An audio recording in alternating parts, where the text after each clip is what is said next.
Assalamualaikum sahabat channel Action Movies, kembali lagi. Bersama saya Arka. Kali ini saya akan merangkum alur cerita film Yaksa, Ruthless Operation, yang antinya tahun 2022.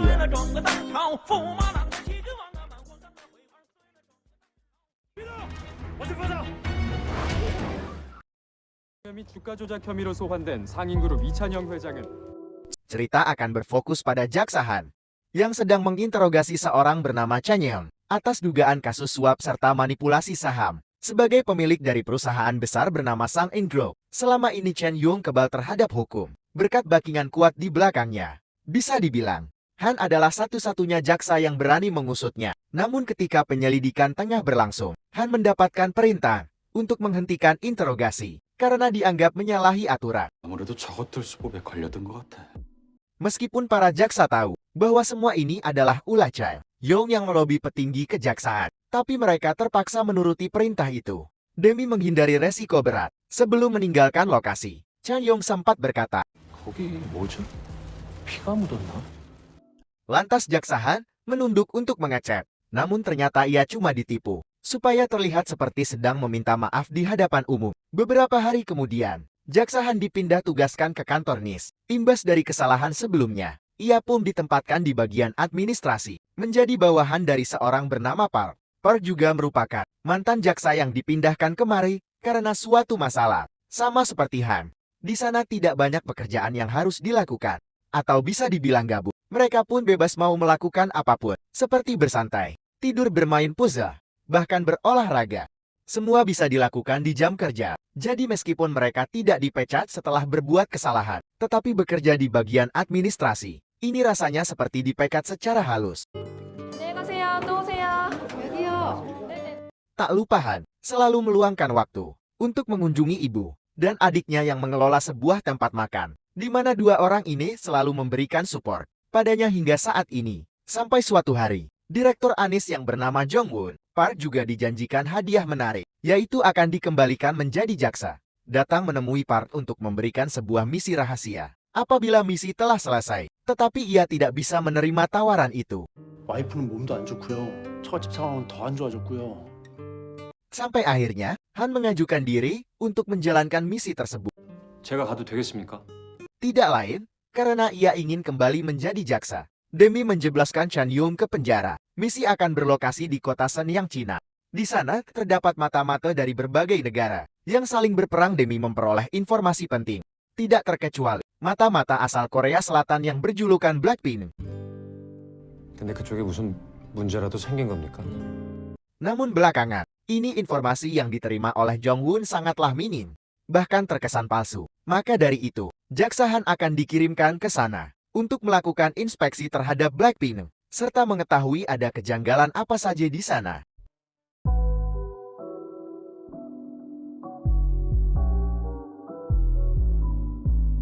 Setibanya di Shenyang, Han dijemput oleh pria bernama Hong, lalu dibawa ke sebuah kantor. Di kantor inilah, anggota Blackpink menyamar menjadi agen perjalanan, supaya tidak dicurigai oleh polisi setempat. Tapi baru saja tiba di sana, Han langsung merasa curiga ketika ia melihat anggota Blackpink buru-buru pergi sambil membawa tumpukan uang. Alhasil ia memaksa ikut dalam perjalanan. Dan para mata-mata terpaksa mengizinkannya demi menghindari perdebatan. Mereka pun sampai di lokasi tujuan bersamaan dengan ketua organisasi Blackpink, yaitu Kang In. Di sini Han dipaksa menggunakan rompi anti peluru tanpa tahu akan terjadi apa nantinya. Kemudian tak berselang lama, datanglah seorang profesor bernama Wang. Wang dibayar untuk mempertemukan mereka dengan seorang bernama Mon Byung, atau biasa disebut si nomor 39. Entah siapakah si nomor 39 ini. Yang pasti orang itu sangatlah penting. Namun saat masuk ke dalam sebuah pabrik, ternyata Kang In dijebak. Di sana ia malah dikepung oleh mata-mata dari Korea Utara, yang selama ini menjadi musuh bebuyutan, sehingga baku tembak pun tak dapat terhindarkan.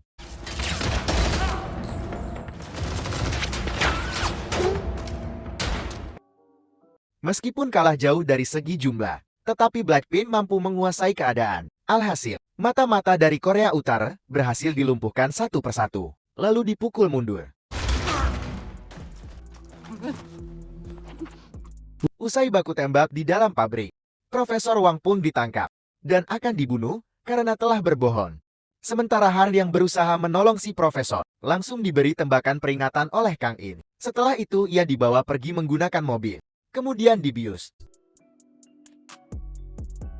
Di malam hari, Han sangat kaget ketika terbangun di samping PSK. Bahkan ia juga mendapati narkoba di atas meja. Lantas ia pun buru-buru pergi dari tempat itu, karena di luar sana ada polisi yang menggedor-gedor pintu. Meski takut akan ketinggian, Han nekat keluar dari jendela kamar. Sampai akhirnya,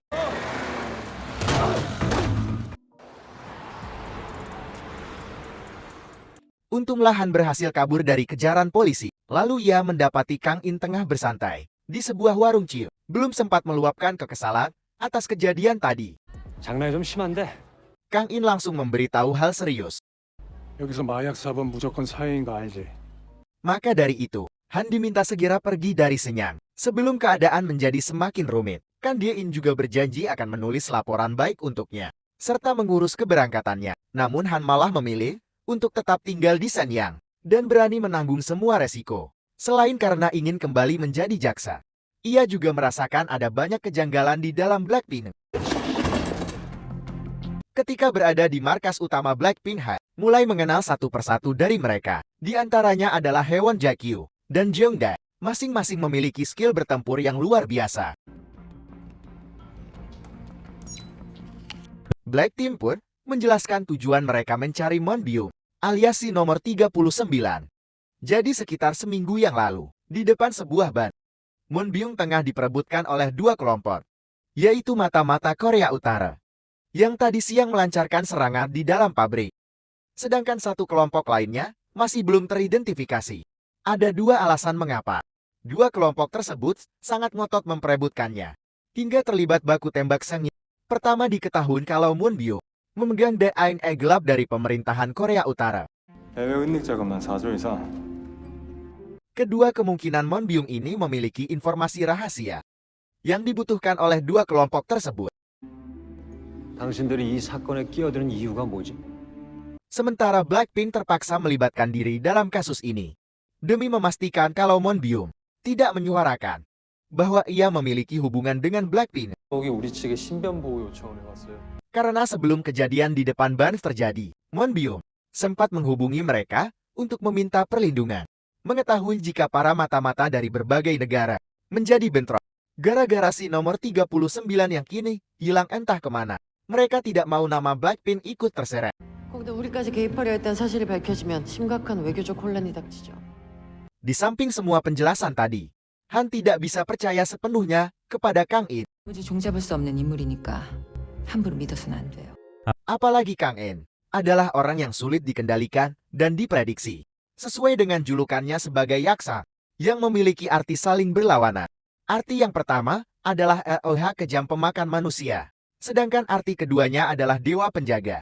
Di malam yang berbeda, 34楼通讯线路紧急抢修工作。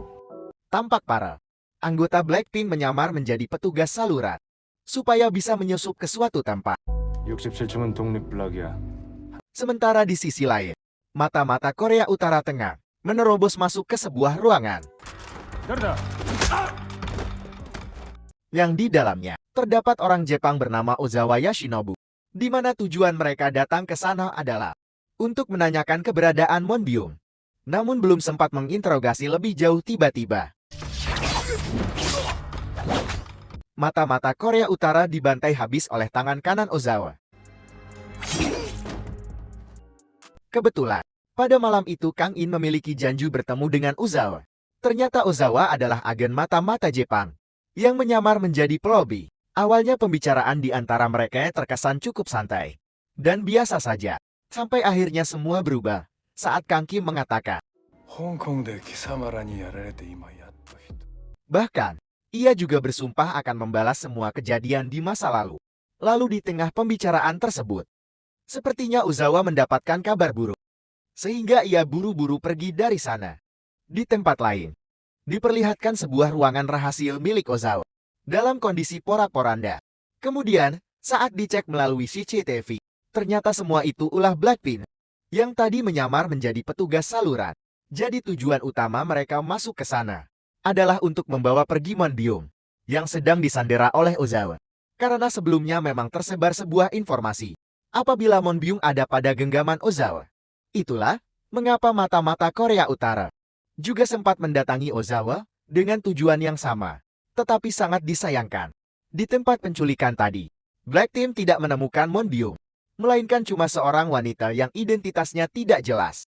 Meski begitu, mereka sangat yakin bahwa wanita ini memiliki hubungan dengan Monbyung. Lantas Kang In menemui informan sekaligus pacarnya untuk menanyakan identitas wanita itu. 이거 혹시 누군지 알아?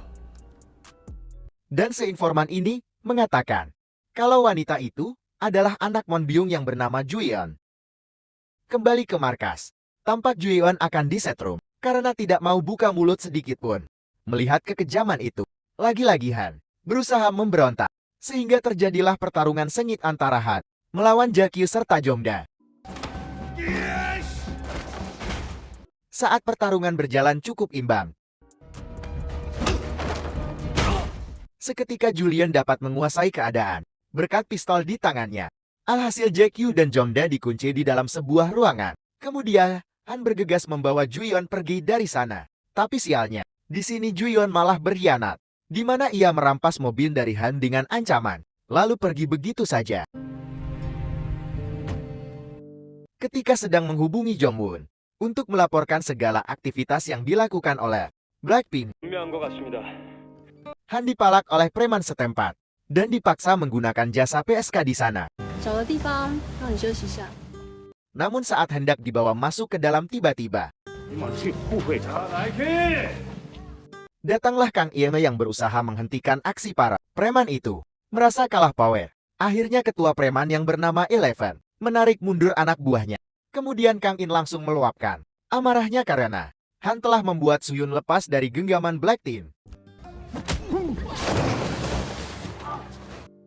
Lantas pertarungan pun tak dapat terhindarkan.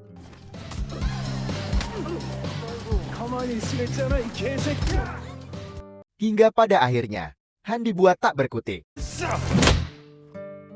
Usai pertarungan itu, mereka pun saling mengungkapkan isi pikiran masing-masing dan sepakat untuk menemukan Suyun. Berpindah ke mobil pengintai Blackpink, tampak Hyun sedang memantau pergerakan Suyun melalui pelacak GPS yang sempat dipasangkan padanya. Mereka pun diarahkan ke sebuah rumah susun, di mana Kang In, Hyeon serta Jakyu bertugas menyisir TKP, sedangkan Han dan Jongda berjaga di mobil. Namun ketika anggota di dalam sampai ke sebuah rumah yang dicurigai adalah tempat persembunyian Suyun, tiba-tiba Jongda mendapati lokasi Suyun malah menjauh dari TKP. Lebih sialnya lagi, polisi mulai berdatangan ke tempat itu. Di sisi lain, Kang In malah mendapati Monbyung dalam keadaan sekarat akibat terkena tembakan. Sebelum meninggal, Monbyung sempat mengatakan satu hal. 일본 술이나 먹으면 절대로 안 돼요. Entah apa maksudnya. Yang jelas, mereka harus segera pergi karena polisi hampir tiba di sana. 공안이 오고 있어. Meski dikepung banyak polisi bersenjata, tetapi kemampuan Blackpink dalam bertempur masih jauh lebih unggul.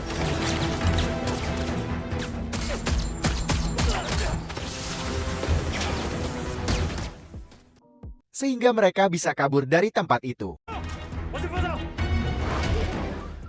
Namun tak berselang lama, Kang In mendapatkan kabar buruk dari Hong, bahwa kantor tempat mereka menyamar sedang digeledah polisi. Untunglah Hong masih sempat mengamankan beberapa data rahasia dari kantor tersebut. Meski begitu, mereka terpaksa menghancurkan markas utama demi menghindari penggeledahan lanjutan oleh polisi yang dapat mengakibatkan kebocoran data rahasia.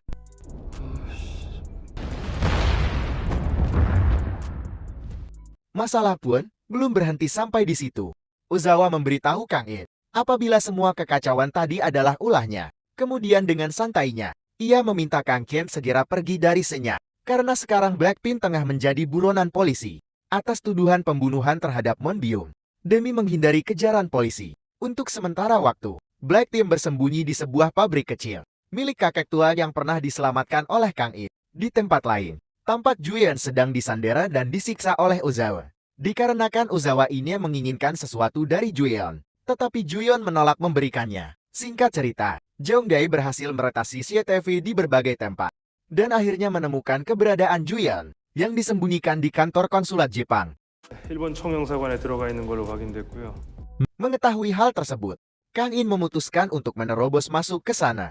Tapi sebelum itu, Han meminta kejelasan dari tujuan utama Blackpink, karena ia merasa masih ada sesuatu yang ditutup-tutupi. Alhasil Kang In mengungkap sebuah kebenaran, 문병호군 일본의 두더지였어.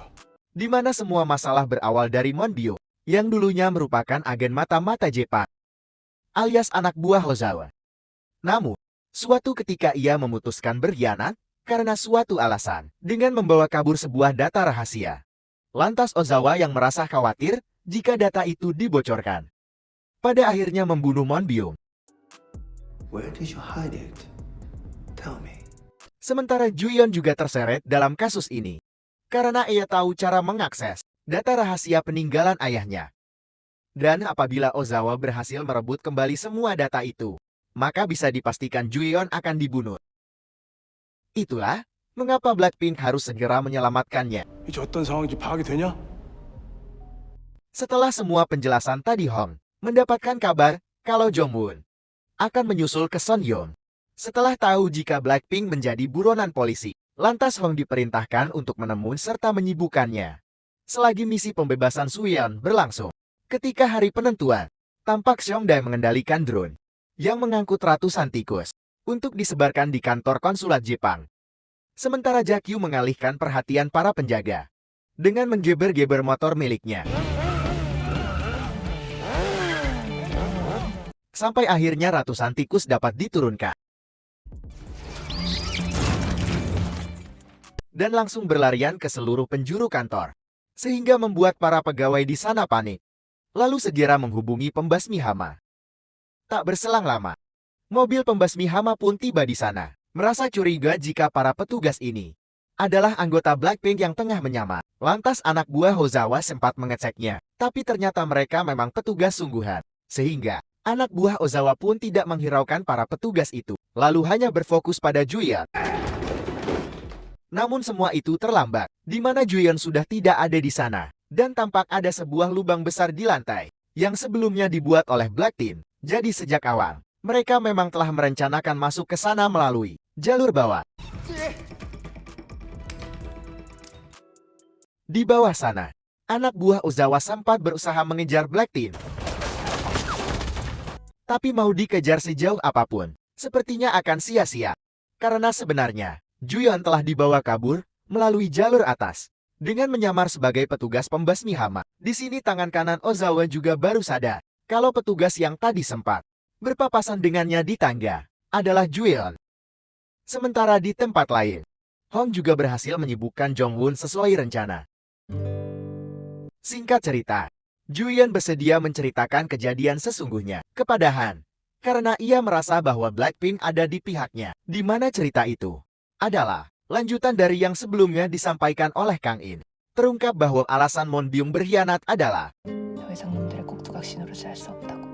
karena ia sudah lelah terus dijadikan boneka, di mana Monbyung sering dimanfaatkan dalam beberapa aksi kejahatan keji, yang padahal tidak ingin dilakukannya. Di antaranya seperti membakar gedung konsulat Korea Selatan, yang saat itu sedang digunakan untuk pertemuan dengan Korea Utara. Karena Jepang takut apabila kedua negara tersebut bersatu, maka akan menimbulkan ancaman.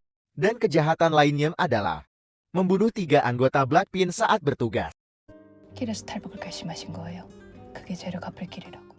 Maka dari itu, Monbyung berusaha menggagalkan semua rencana busuk Ozawa ke depannya, bermodalkan data rahasia yang sempat dicurinya. 11. Berpindah ke tempat prostitusi milik Eleven. Han menyewa 1 kamar di sana untuk dijadikan tempat berlindung. Sementara di sini, Suyeon berjanji akan menyerahkan data rahasia peninggalan ayahnya, yang sebut saja data kali, di mana data kali ini berisikan daftar mata-mata Jepang, lengkap dengan informasi rinci dari setiap misi perintah, serta laporan atas 107 nama mata-mata yang tersebar di negara Asia Timur. Usai pembicaraan tadi, Han menelepon Kang In untuk melaporkan kondisi serta lokasinya saat ini. Namun ketika saling bertukar informasi tiba-tiba, Hong melancarkan serangan terhadap Kang In, sedangkan Han dikejar oleh beberapa mata-mata Jepang.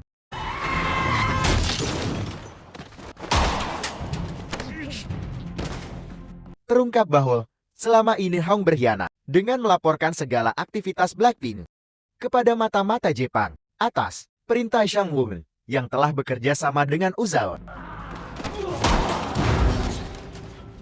Ia pun terpaksa melakukan hal itu karena butuh uang demi mengobati anaknya yang sakit keras. Belum lagi, Sang Won selalu mengancam akan mencelakai keluarganya. Di sisi lain, Ozawa berhasil membuat Han tersudut.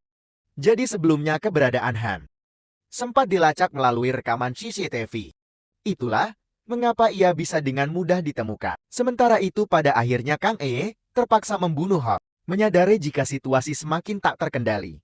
Black Team pun bersiap melancarkan serangan terhadap Ozawa, sekaligus Jongwon yang telah berkhianat. Di mana ketika Jongwon tengah dalam perjalanan tiba-tiba mobilnya ditabrak menggunakan truk oleh Kang In. Meski si direktur ANIS ini sempat memohon agar diampuni, namun pada akhirnya. Kemudian, saat Black Team sedang menuju markas Ozawa, Kang In diminta pergi ke pusat kota oleh Han. Karena ada informasi penting yang harus segera disampaikan. Berpindah ke sebuah taman di pusat kota. Di sini, Kang In yang mengetahui bahwa Juyeon masih bersama Han, lantas mengajak mereka berdua segera pergi dari Senyang demi mencari tempat berlindung. Namun tanpa disangka-sangka, Han malah melepaskan tembakan ke arahnya. Jadi Han terpaksa melakukan hal ini karena sebelumnya Ozawa mengancam akan mencelakai ibu dan adiknya apabila ia tidak bersedia membunuh Kang In. Setelah memastikan jika Kang In benar-benar meninggal, tak lama kemudian Han serta Suyun tiba di markas semata-mata Jepang.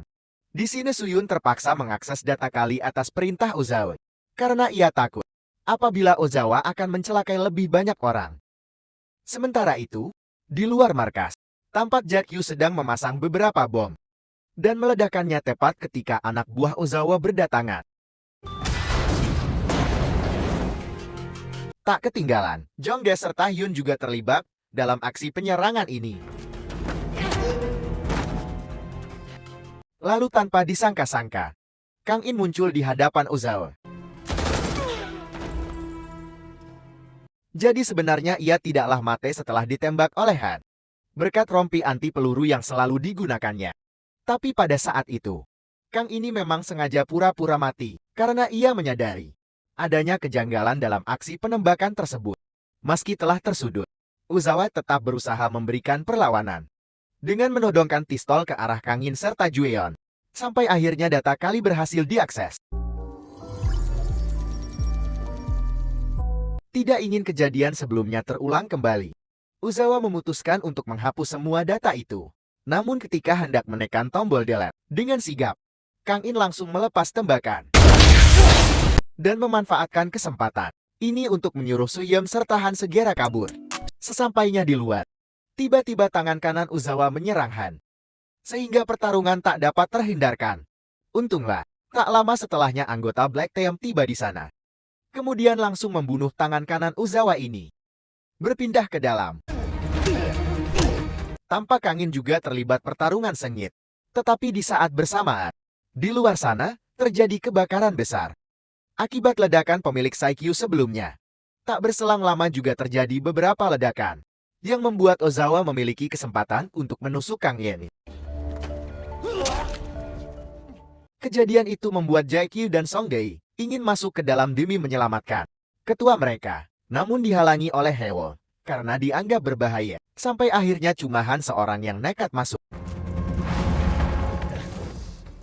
Lalu sesampainya di dalam, sayang sekali, Han malah tertembak karena kurang sigap. Sehingga saat itu juga Ozawa berhasil menekan tombol delete pada data kali tadi. Namun di luar dugaan, bukannya terhapus, data itu malah terkirim ke tempat lain. Karena data kali ini memang telah diprogram untuk dikirim secara otomatis. Apabila ada yang mencoba menghapusnya, tujuan pengirimannya adalah kantor badan intelijen dari setiap negara yang ditempati oleh mata-mata suruhan Ozawa. Jadi penyamaran semua mata-mata itu akan segera terbongkar. Dan pastinya akan sangat merugikan pihak Jepang. Sempat Ozawa hendak menghancurkan perangkat di sana supaya transfer data terhenti. Tetapi sia-sia. Kelengahan ini pun dimanfaatkan oleh Kang In untuk melancarkan serangan. Kemudian membunuhnya. Pada akhirnya perjuangan Blackpink berbuah manis, di mana Ozawa berhasil dibunuh. Lalu data Kali juga berhasil ditransfer sepenuhnya. Namun tak lama setelahnya tempat itu pun meledak.